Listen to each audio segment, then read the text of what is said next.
Assalomu alaykum, barakali chorva kanalining shaddiy obunachilari hamda aziz mehmonlar, aka-ukalar, bugun Namangan viloyati So'raqo'rg'on tumani Saroy qishlog'i Toshloq mahallasida yangi partiyalarimiz yetib kelgan akalar. Xudo xolasa yosh oyligi 12-13 oylik oldi tish buzgan, 2 tishga o'tgan oldi.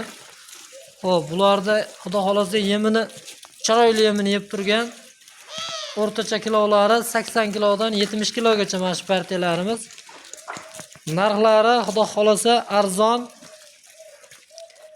5.800.000 so'mdan optim baho soni 30 ta. Qiziqqanlar telefon raqam qo'yib ketamiz, bemalol telefon qilaverasizlar xudo xolasa. O'sha qurbonlikka yoki hozir qandaydir bir ehsonga qo'yaman deganlar bemalol xudo xolasa o'tkazishaveradi. Boqqani ham o'ta chiroyli. Bu yerda qo'ylarimiz serob xudo xolasa mana bu yerda 3.800.000 so'mdan 7-8 oylik qo'zi qo'chqorlar bo'ylari 70 plus.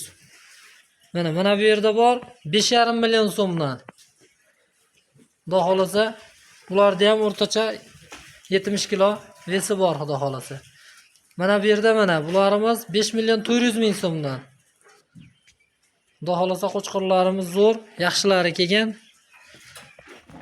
Akalar qo'chqorlar olib yirik narsalar xudo xolasa. Mana bu yerda yunga olinganlar bor.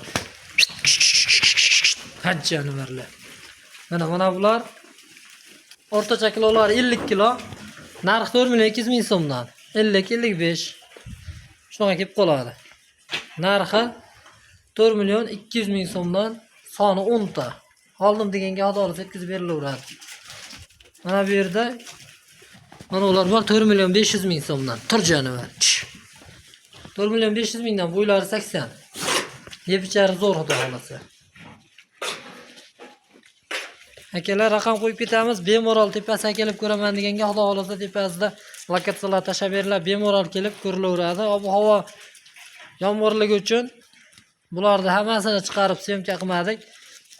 Xudo xolasa like bosib qo'llab-quvvatlab obuna bo'lamiz. Shunday arzon, yaxshi joyidan xudo xolasa chiqarib berishda davom etamiz. Akalar, eng asosiysi mana bu qo'ylarimizni taroziga ham beraveramiz deyishyapti. Taroziga 80.000 so'mdan el bahosi. Kelasiz, berasizlar 80.000 dan. 80.000 dan tillaginlaring tortib berilaverar ekan. Xudo xolasa. Davoda bo'lib turinglar. Hammaga omad, xudo xolasa hammalaringga kun xayrli o'tsin.